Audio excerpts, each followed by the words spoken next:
Caros ouvintes, é com muito prazer que retornamos à nossa web rádio Meimei para a apresentação do nosso momento de reflexão Pense Nisso, uma crônica diária de nossa emissora sobre os problemas do dia a dia para a sua reflexão. Hoje vamos tocar num tema muito delicado: mudar hábitos. Será que devemos mudar todos os nossos hábitos? É claro que não. Vamos tentar mudar apenas os hábitos maus, ou seja, os hábitos negativos que nos prejudicam e que prejudicam os outros também. No passado, um filósofo muito famoso disse o seguinte: os hábitos se formam a partir da repetição dos atos. Se repetimos um ato muitas vezes, por exemplo, tomar banho, com o tempo vamos incorporar o hábito de tomar banho ao nosso comportamento. Claro, aqui se trata de um hábito bom, que o filósofo chama de virtude. Os hábitos maus, caros ouvintes, são chamados de vícios. Estamos num dos momentos críticos da história. Momento crítico é momento de grandes mudanças, que traz desconforto e desconfiança na população. Quando as coisas começam a mudar muito em nossa volta, ficamos incomodados. Se com a pandemia do coronavírus nós não conseguimos mudar algumas coisas para melhor em nossa vida, então a pandemia não valeu a pena. São nos momentos críticos que mais sofremos, mas são neles também que mais crescemos, que mais consciência tomamos de nosso potencial e do nosso importante papel neste mundo. Não somos a favor da guerra, caros ouvintes, pelo contrário. Mas só para dar um exemplo de mudança na hora difícil, devemos reconhecer que após a Segunda Guerra Mundial, que se deu entre os anos de 1939 e 1945, que causou tanto sofrimento à humanidade, muita coisa mudou na maior parte do planeta. Houve uma retomada de valores espirituais, como as noções de liberdade, igualdade e fraternidade que a Revolução Francesa, de fins do século XVIII e início do XIX, já havia acenado para o mundo. A legislação deu um passo significativo no que tange ao combate aos preconceitos, a valorização da mulher e das minorias, a defesa do meio ambiente e a união das nações em torno de causas de grande importância para toda a humanidade, como é a delicada questão do clima. Portanto, prezados ouvintes, é hora de analisar as coisas para mudar.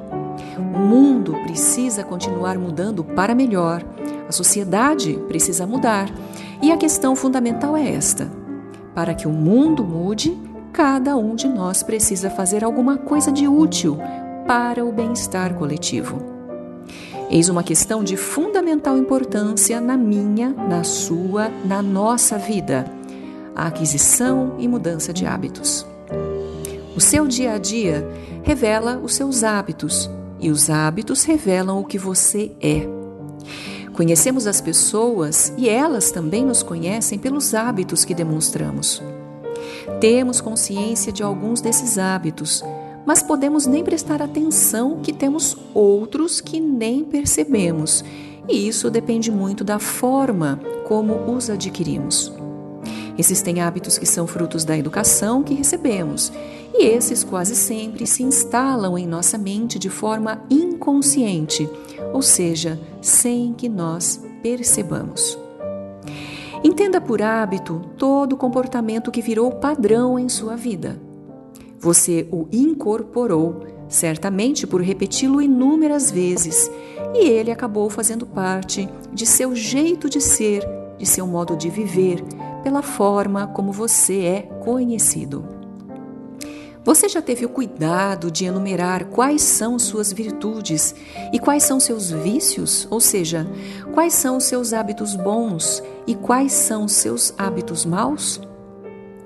Quando tomamos consciência de que um hábito está nos prejudicando, é claro que temos interesse em extirpá-lo, como se arranca a praga que está prejudicando a lavoura. Mas, entre querer nos livrar dele e conseguir, há um caminho a percorrer. Por isso, muitas vezes começamos e muitas vezes desistimos. Hoje podemos entender melhor esse processo, porque a ciência já nos esclareceu que o hábito é um caminho que se consolidou em nosso cérebro após inúmeras repetições. O cérebro registra tudo e também comanda nosso comportamento inconsciente.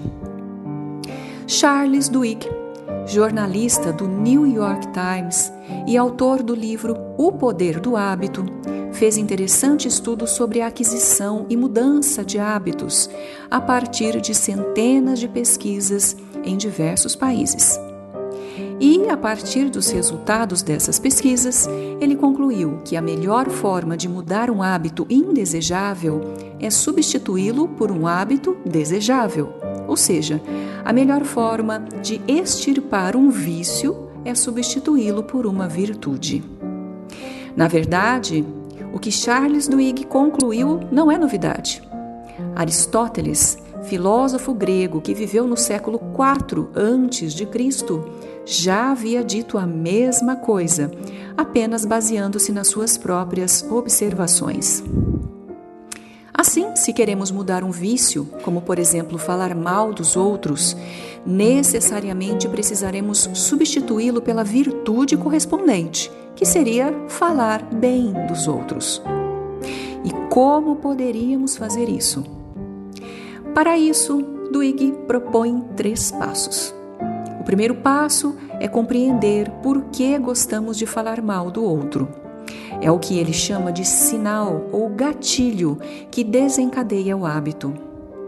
Esse impulso de crítica destrutiva, independentemente se o outro é culpado ou inocente, nasce do nosso egoísmo e do nosso orgulho.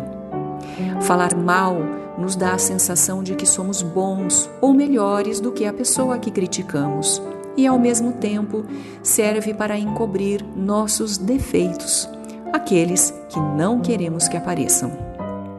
O segundo passo é a rotina, quer dizer, é o hábito propriamente dito que se instalou de tanto repetirmos esse tipo de comportamento. E o terceiro passo é o que ele chama de recompensa, que é a satisfação que sentimos ao nos referir aos defeitos do outro. Temos a impressão de que ao falar mal de alguém, nos sentimos superiores a essa pessoa. Após compreendermos o motivo pelo qual costumamos praticar a maledicência e sopesarmos o quanto esse mau comportamento está nos comprometendo a paz interior, nós passamos então para a prática. A prática é simples. Toda vez que tivermos o impulso de comentar um defeito de uma pessoa, lembremos que essa pessoa também tem virtudes, e é dessas virtudes que devemos falar. Lembremos Jesus.